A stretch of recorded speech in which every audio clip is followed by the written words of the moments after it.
The death of Lisa McPherson was a watershed moment in the history of the Church of Scientology. In November 1995, the 36-year-old Scientologist suffered a mental breakdown and was taken to the church's Fort Harrison Hotel in Clearwater. Scientology staffers kept her in isolation as they tried to nurse her back to health, but she died after 17 days. The tragedy resulted in a criminal investigation, a lawsuit, and worldwide attention. It also became a thorn in the side of Scientology's young leader, David Miscavige. During most of his career, Marty Rathbun was one of Miscavige's top lieutenants. He says the case marked a turning point for Miscavige. In November 1999 was a big snapping point with the guy because Judge Moody in the civil case allowed him to be named in an amended complaint. That was like the explosions of all explosions, that he was now potentially going to get deposed and be embroiled, and his name would be embroiled in that litigation. And I don't think he ever recovered from that, quite frankly. I mean, the guy was a deteriorating spiral from that point forward. He became progressively more antagonistic, violent, irrational. Regularly, David Miscavige would, in the middle of a conference, in a conference room full of people at the int base, physically assault and punch, slap open-handed, grab by the neck, throw to the floor, a number of international executives. Mark Yeager. In the 2000s, I probably saw him get beat up pretty severely half a dozen to a dozen times. Ray Midoff, he would regularly hit this guy open-handed upside the head real hard and jar him. Mike Rinder probably got it worse than anybody else. I saw him get beat up at least a dozen times just in those last 4 years or so that I was in, and some of them were pretty gruesome. Rinder walked away from Scientology about 2 years ago. Just before he left, Miscavige wanted him to put the brakes on a BBC story about rumors that the leader had attacked Scientology staffers.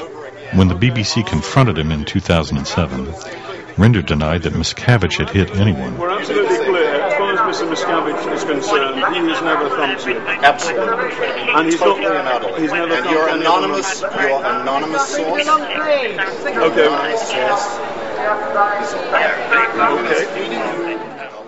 Today, Rinder says he witnessed Miscavige physically attack church staffers and was attacked himself some 50 times.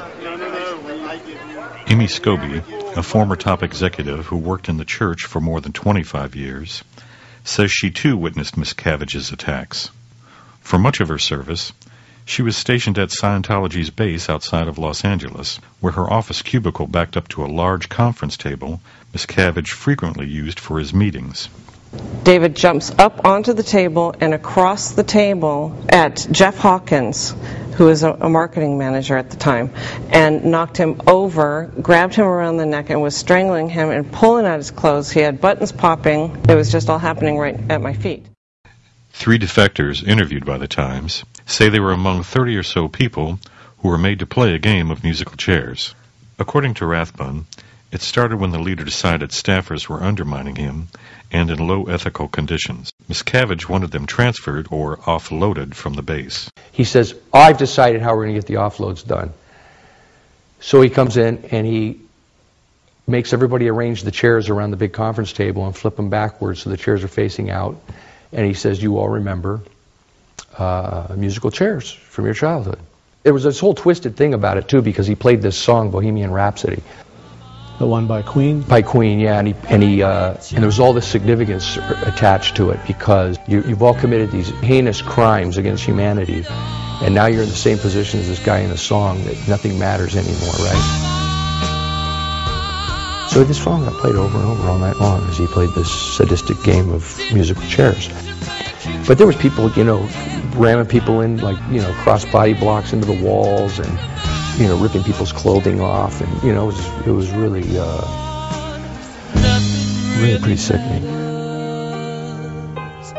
The Church of Scientology says the defectors are lying. They have dug up tired allegations from the internet and inflated the importance of the positions that they held in Scientology's dedicated workforce known as the Sea Org.